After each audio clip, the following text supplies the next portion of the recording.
तो कहानी की शुरुआत फेमस क्राइम नॉवेलिस्ट हार्लन थ्रोम्बोल से होती है। हार्लोन बहुत अमीर आदमी था। उसका बंगला, बैंक बैलेंस सब टॉप नॉच थे। उसकी फैमिली भी काफी बड़ी थी। बुढ़े ने सिर्फ नॉवल ही नहीं लिखे और भी काफी कुछ किया है। आज थ्रोम्बोल फैमिली एक छत के नीचे साथ में बैठ के हार्लन का 85th बर्थडे सेलिब्रेट कर रहे थे। हार्लोन की इच्छा थी कि उसके 85th बर्थडे पर फैमिली साथ हो। इस माइलस्टोन एज को हार्लन सबके साथ मिलकर एंजॉय करना चाहता था। पार्टी चलती रही। खुशी का माहौल सुबह तक गम में बदल गया। हार्लोन की सर्वेंट सुबह को जब उसके रूम में नाश्ता लेकर गई तो उसने देखा कि हार्लोन सामने जमीन पर सो रहा है। तो उसे लगा कि ये जमीन पे क्यों सो रहे हैं। थोड़ी देर सोचने के बाद उसकी मोटी बुद्धि में ये बात आई कि हार्लोन तो निकल लिए। अब एक हफ्ता पलक झपकते बीत गया। हार्लोन को गए 7 दिन हो गए थे। फिर एक जवान लड़की को दिखाते हैं जिसका नाम है मार्था। मार्था हार्लोन की पर्सनल केयर टेकर थी। हार्लोन का यूं अचानक जाना मार्था को बहुत परेशान कर रहा था। वो हार्लोन के काफी करीब थी, मतलब एज ए डॉटर की तरह। तभी मार्था को हार्लोन के बेटे वॉल्ट का कॉल आया। मार्था, तुम्हें घर आना होगा। कल पुलिस पूरे घर और जो उस पार्टी में आया था सबसे सवाल जवाब करने आ रही है। मार्था अगले दिन घर पे आ गई।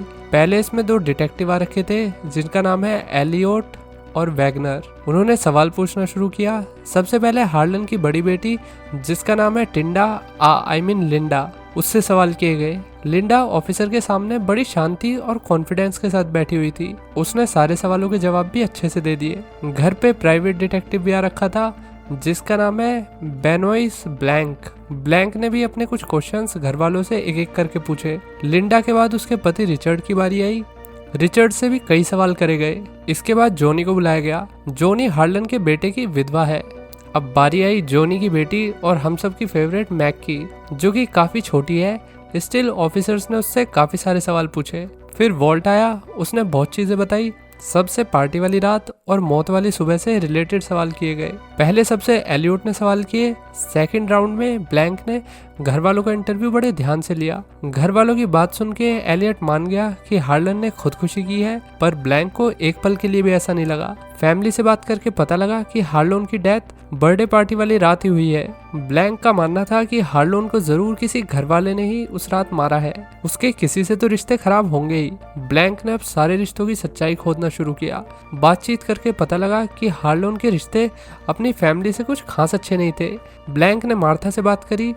मार्था ने रिचर्ड से जुड़ी कुछ सीरियस बात बताई। बर्थडे वाले दिन हार्लन और रिचर्ड की ऑफिस में बात हुई थी।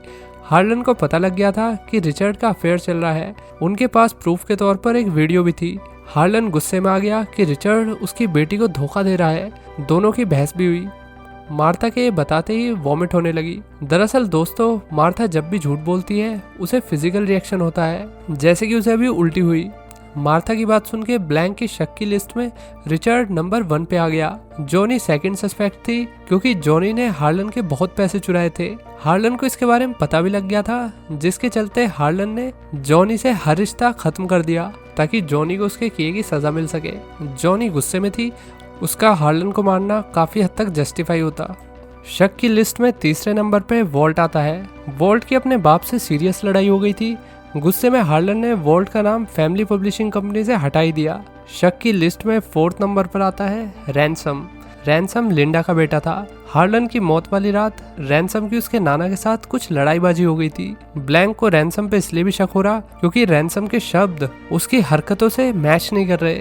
ब्लैंक ने एलियट से घर वालों की रिकॉर्डिंग, उनके स्टेटमेंट दोबारा ध्यान से पढ़ने को कहा। ढूंढो एलियट, कौन झूठ बोलने की बेकार कोशिश कर रहा है। उनका असली प्लान क्या था, हमें पता लगाना होगा। पार्टी वाली रात क्या हुआ, मुझे एक एक कड़ी जोड़ के देखनी पड़ेगी। आखिर क्यों, क्या और कब हुआ। डेथ वाली रात पार्टी खत्म होने के बाद मार्था हार्लोन को उसके कमरे में ले गई। जॉनी अपने कमरे में मेडिटेशन कर रही थी। उसने कुछ अजीब आवाज सुनी। हार्लन के कमरे के जस्ट नीचे ही जॉनी का कमरा था। आवाज ऐसी थी जैसे कोई धम देनी सी नीचे गिरा हो। जॉनी हार्लन के कमरे में देखने आई तो सब कुछ ठीक था। हार्लन ने गेट खोला। हाँ बेटे, सब ठीक है। वो बोर्ड गेम गिर गया था, उसकी आवाज आई होगी। जॉनी अपने कमरे में चली गई। लिंडा रिचर्ड के साथ सो रही। रिचर्ड गधे बेच के सो गया, पर लिंडा को नींद नहीं आ रही। आधी रात में उन्होंने मार्था को देखा। ये सब उस रात की बात हो रही है जिस रात हार्लन की मौत हुई थी। बाहर वॉल्ट अपने बेटे जेकब के साथ सुट्टा फूंक रहा था। उन्हें लगा कि हार्लन सीढ़ियों से नीचे आ रहा है। दोनों बाप बेटे हार्लन से कह रहे कि आधी रात को नीचे मत आओ, और हार्लन अपने कमरे में वापस चला गया। ब्लैंक सारी बातें सुन के कुछ सोचने लगा। ब्लैंक ने एलियट से रैंसम के बारे में पूछा। रैंसम की पार्टी में हार्लन से बहस हुई, उसके बाद ही रैंसम पार्टी से चला गया। वो रात में घर पर था ही नहीं। ब्लैंक कहने लगा कि हमने कहानी में जरूर कोई गलती कर दी, क्योंकि इस कहानी के हिसाब से कोई भी किलर नहीं है, बस एक ही लड़की है जो हमें सच तक पहुंचा सकती है, और वो थी मार्था। मार्था उस रात हार्लन के कमरे में उन्हें दवाई देने गई, पर उसके हाथ से बोतल गिर के टूट गई। उसके बाद मार्था ने हार्लन को एक इंजेक्शन दिया। थोड़ी देर में मार्था को पता लगा कि उसने शायद ओवरडोज दे दी है। मार्था ने हार्लन से हॉस्पिटल चलने की कही, पर हार्लन बोला नहीं, अब मैं नहीं बच पाऊंगा, तुम कमरे से जाओ, नहीं तो लीगल मैटर में हमेशा के लिए फंस जाओगी। मार्था नहीं मानी। उसे यकीन था कि हार्लन को कुछ नहीं होगा। अपनी चिंता किए बगैर मार्था ने हार्लन को हॉस्पिटल चलने की कही, नहीं तो वो आवाज लगा के नीचे से किसी फैमिली मेंबर को बुला लेगी। हार्लन ऐसा नहीं होने देना चाहता। सिचुएशन ऐसी थी कि मार्था पैनिक करने लगी। दोनों की बातचीत में मार्था को धक्का लग गया और लड़की जमीन पर गिर गई। इसी की आवाज जॉनी को सुनाई दी थी।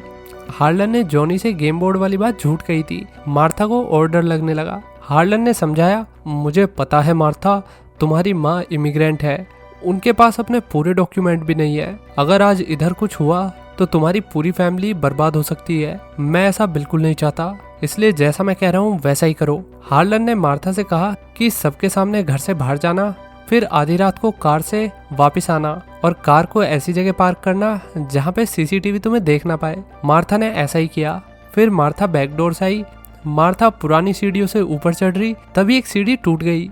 मार्था कमरे में आकर हार्लन के कपड़े पहन के सीढ़ियों से नीचे गई। इसी टाइम वॉल्ट और जेकब ने हार्लन को सीढ़ियों से आते हुए देखा था, पर असल में वो हार्लन नहीं बल्कि मार्था थी। वॉल्ट के कहने पर हार्लन, जो कि मार्था थी, कमरे में वापस चली गई। उसने कपड़े बदले और लड़की सीढ़ियों से वापस जाने लगी। नीचे आकर मार्था ने देखा कि घर की सबसे ओल्ड लेडी ने उसे देख लिया है। मार्था डर गई, लेकिन ओल्ड लेडी बोली, रैंसम, तुम इतनी रात को यहाँ क्या कर रहे हो? बूढ़ी की आंखें नहीं गोटियां थी। मार्था ने सारी बात एलियट और ब्लैंक को बता दी। स्टिल उसने मेडिसिन वाली बात और जो भी सीढ़ियों से रिलेटेड बात थी वो सब छुपाई, ताकि उस पे शक न जाए। ब्लैंक सब सुन के मार्था से बोला कि डरो मत, बस हमारी इन्वेस्टिगेशन में हेल्प करो। मैंने सारे एविडेंस को देखा, कुछ मेरे पास है मगर कुछ बेकार निकले, जैसे कि कैमरे से फुटेज मिसिंग थी। बाकी ऐसी और चीजें भी गायब हो रखी है। मुझे सारी चीजें ढूंढनी होगी। इसमें मुझे तुम्हारी मदद चाहिए होगी मार्था, क्योंकि इस घर को तुमने नजदीक से देख रखा है, इसलिए तुम ही इसमें मेरी मदद कर सकती हो। मार्था ने हाँ कर दी, क्योंकि ब्लैंक की हेल्प करने के बहाने लड़की का प्लान था कि सारे एविडेंस को खत्म कर दिया जाए, और ऐसा वो ब्लैंक के पास रहकर ही कर सकती थी। हार्लन का लॉयर घर आ गया। हार्लन की विल अब सबके सामने पढ़ी जानी थी। तभी जेकब बोला कि मैंने हार्लन और रैंसम की बातें सुनी थी, मैं तब बाथरूम में था। लॉयर विल पढ़ रहा। रैंसम, जेकब और बाकी सब पर भड़कने लगा। सब ने रैंसम से कुछ सवाल किए और रैंसम सबसे बदतमीजी कर रहा था। बाहर हार्लन का डॉग ब्लैंक के पास सीढ़ी का टूटा हुआ टुकड़ा लेकर आ गया। मार्था ने इसे कहीं दूर फेंक दिया था। फिर भी ये कुत्ते एक नंबर के कुत्ते ही होते हैं, ऐसा मार्था ने अपने मन में सोचा। ब्लैंक टुकड़ा देख के शौक हुआ। आदमी घर के अंदर आया और लॉयर्स ने विल पढ़ दी। घर वालों का दिमाग 7वें आसमान पर था, क्योंकि हार्लन ने अपनी पूरी वसीयत गैस वॉट किसके नाम कर दी? मार्था के नाम। मार्था का नाम सुन के फैमिली में हल्ला मच गया। मार्था उनके लिए बस एक नौकरानी थी। अब तक सब मार्था के साथ ठीक थे, पर जैसे ही विल पढ़ी गई सब उसके खिलाफ हो गए। तुम मेरे दादा के साथ सोती थी, तुमने मेरे बाप पे काला जादू कर रखा था कुतिया। सब लोग ऐसी ऐसी बकवास बातें बोल रहे। मार्था बाहर चली गई। सब एक एक करके उसके पास आ रहे। हमारी प्रॉपर्टी वापस कर दो लड़की, नहीं तो बहुत बुरा होगा। तभी रैंसम अपनी कार लाया। उसने मार्था को बैठा के फुल स्पीड में कार भगाई। दोनों एक डाइनर में आकर बैठ गए। रैंसम को पता था कि जब मार्था झूठ बोलती है तो उसे वॉमिट होती है। उसने मार्था से मीठा बन के हार्लन की मौत का असली कारण पूछा। रैंसम जानता था कि मार्था कुछ तो जानती है। रैंसम ने मार्था को डराते हुए कहा कि अगर तुम आजाद होना चाहती हो तो सारी प्रॉपर्टी मेरे नाम कर दो, क्योंकि मुझे ऑलमोस्ट सब पता है कि तुम्हारा और हार्लन के बीच क्या हुआ था। मार्था घर चली गई। हार्लन की पूरी फैमिली प्लानिंग कर रही थी कि कैसे मार्था से अपनी प्रॉपर्टी वापस ली जाए। एक एक करके सब मार्था को फोन करके परेशान कर रहे। न्यूज़ टीवी पर आ गई और ये खबर फैल गई कि हार्लन ने अपनी पूरी वसीयत अपनी केयरटेकर मार्था को दे दी है। न्यूज़ चैनल ने मार्था के घर के आगे भीड़ लगा ली। मार्था सब देख के डर गई। उसे अपनी माँ के लिए भी डर लग रहा था। मार्था मीडिया से बचने के लिए बैक डोर से जा रही, तभी उसके सामने वॉल्ट आके बोला कि मुझे प्रॉपर्टी वापस नहीं करी तो मैं पुलिस को सब सच बता दूंगा कि तुम्हारी माँ इमिग्रेंट है, फिर तुम्हारी माँ को जेल जाना होगा। मार्था अपनी माँ के लिए चिंता कर रही। उसने अपना मेल बॉक्स देखा, काफी लेटर आ रखे थे। एक में हार्लन की टॉक्सिकोलॉजी रिपोर्ट थी। मार्था रिपोर्ट लेकर रैनसम के पास गई कि उसे रिपोर्ट के बारे में ज्यादा पता होगा। मार्था बोली, मुझे नहीं पता कि मेरे घर पे किसने और क्यों रिपोर्ट भेजी। कौन मुझे डराना चाहता है? कोई है जिसे पता लग गया है कि उस रात हार्लन के कमरे में क्या हुआ था। रैनसम ने मार्था को शांत कराया, डरो मत, जहाँ ये रिपोर्ट बनी है हम उस लैब में चलते हैं। दोनों लैब आ गए। उन्होंने देखा कि किसी ने पूरी लैब में आग लगा दी है। मार्था के फोन पर एक एड्रेस आया। दोनों जाते, इससे पहले उन्हें ब्लैंक ने देख लिया। रैनसम ने गाड़ी भगाई पर ब्लैंक ने उन्हें पकड़ लिया। अब पुलिस ने रैनसम को अरेस्ट कर लिया। ब्लैंक ने बताया कि मैंने रैनसम की दादी से बात की। उन्होंने पार्टी वाली रात रैनसम को सीढ़ियों से नीचे उतरते हुए देखा था। इतना सबूत रैनसम को अरेस्ट करने के लिए काफी है। ब्लैंक मार्था को घर छोड़ने जा रहा। लड़की रास्ते में उतर के उस लोकेशन पर आ गई जहां ब्लैकमेलर ने उसे बुलाया था। अंदर जाकर देखा तो कमरे में घर की दूसरी सर्वेंट फ्रैन कुर्सी से बंधी हुई थी। फ्रैन बोली, मेरे पास टॉक्सिकोलॉजी रिपोर्ट थी, अब मुझे किसी ने जहर दे दिया है, मैं बच नहीं पाऊंगी। मार्था ने फ्रैन को बचाने का ट्राई किया मगर फ्रैन चल बसी। मार्था बहुत उदास हो गई। उसने ब्लैंक को पूरा सच बताने का मन बना लिया। मार्था फैमिली और ब्लैंक को सच बताने घर आ गई। सच बताने से पहले मार्था ने पूरी टॉक्सिकोलॉजी रिपोर्ट ब्लैंक को दे दी। ब्लैंक रिपोर्ट पढ़ रहा। मार्था फैमिली को सच बताने लगी। मार्था कुछ कहती इससे पहले ही ब्लैंक ने बीच में आकर लड़की को रोकते हुए कहा कि मुझे कुछ नया मिल गया है, मैं आपको सब बताता हूँ कि उस रात क्या हुआ। रिपोर्ट में मॉर्फिन का अमाउंट हाई निकला है। किसी ने जानबूझ के बाहर से लाकर मेडिसिन में मॉर्फिन डाला है। सारा कांड गैस वॉट किसने किया है? जी हाँ, रैनसम ने। उसकी हार्लन से लड़ाई हुई। फैमिली को दिखाने के लिए रैनसम घर से चला गया, लेकिन आधी रात में ही रैनसम कार से आकर हार्लन के कमरे में पीछे वाले रास्ते से चढ़ गया। रैनसम ने दवाई में अलग से मॉर्फिन मिलाया। वही दवाई मार्था हार्लन को देने वाली थी। मार्था के दवाई देते ही हार्लन मर जाता और सारा ब्लेम मार्था पे आता। ब्लैंक ने बताया कि मार्था, तुमने हार्लन को ओवरडोज नहीं दिया बल्कि उनकी मेडिसिन ही बदल दी गई थी। रैनसम ने तुम्हारे आने से पहले ही दवाई बदल दी थी। ब्लैंक ने दवाई का लेवल हटाया जिसे रैनसम ने बदल दिया था, जिसका मतलब है कि मार्था इनोसेंट है। उसने एक्सीडेंटली भी किसी को नहीं मारा। ब्लैंक ने अब तक किसी को नहीं बताया था कि उसे केस सॉल्व करने के लिए किसने हायर किया है। अब जाके उसने बताया कि मुझे रैनसम ने हायर किया था। उसे यकीन था कि सब न्यूज़पेपर पढ़ के मान लेंगे कि हार्लन ने सुसाइड की है। उसने मुझे काम पर रखा ताकि उसका प्लान अच्छे से एग्जीक्यूट हो सके और मैं तुम्हें यानी कि मार्था को पकड़ के दोषी करार दे दूं, क्योंकि रैनसम को पता था कि बुढ़े ने सारी प्रॉपर्टी मार्था के नाम कर दी है। तो अब मार्था को फंसाना उसकी फर्स्ट प्रायोरिटी थी। हार्लन के फ्यूनरल वाले दिन सब फ्यूनरल में थे। उस दिन रैनसम हार्लन के कमरे में जाकर दवाइयों को पहले जैसा कर रहा, पर उसे दवाई बदलते हुए फ्रैन ने देख लिया। फ्रैन समझ गई कि रैनसम ने हार्लन को मारा है। फ्रैन ने रैनसम को डराने के लिए टॉक्सिकोलॉजी रिपोर्ट भेजी। फिर रैनसम को पता लगा कि मार्था अपने आप को हार्लन की मौत का जिम्मेदार मान रही है, तो उसने मार्था के घर रिपोर्ट भिजवा दी। फिर रैनसम ने फ्रैन को मॉर्फिन की ओवरडोज देकर कुर्सी से बांध दिया ताकि जब तक मार्था आए फ्रैन उसके सामने मर जाए। फ्रैन के मरने से पहले रैनसम ने पूरी लैब जला दी। उसे नहीं पता था कि मार्था के पास टॉक्सिकोलॉजी रिपोर्ट की एक कॉपी भी है। रैनसम मार्था को हार्लोन के केस में हर तरीके से फंसाना चाहता था। ब्लैंक रैनसम के पास आकर सब बताता है। रैनसम हंसने लगा।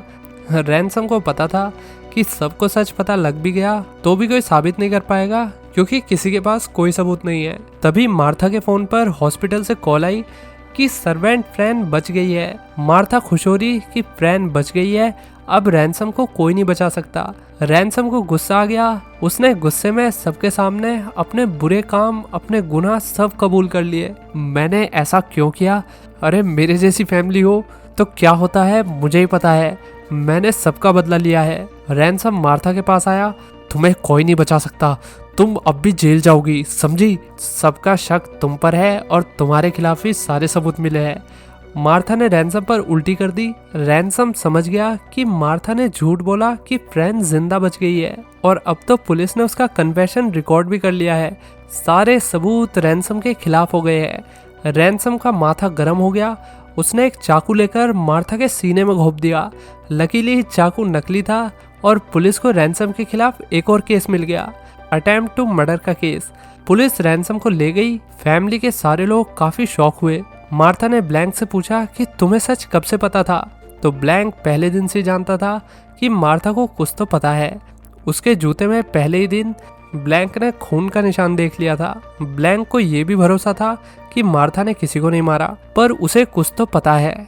ब्लैंक अब घर से चला गया। लिंडा अपने बाप के कमरे में जाकर एक लेटर उठाती है। उस पर लिखा था कि रिचर्ड तुम्हें धोखा दे रहा है। लिंडा बाहर आई और रैनसम को पुलिस ले गई। पूरी फैमिली बाहर से मार्था को देख रही। मार्था बालकनी में खड़ी थी। फैमिली को पता था कि इस घर की नई मालकिन अब मार्था है। एक पल में सारे जने बेघर हो गए।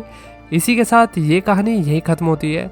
तो दोस्तों, कैसी लगी ये कहानी लाइक और कमेंट करके बताइए। चलिए मिलते हैं नेक्स्ट वीडियो में। Till then take care, bye bye.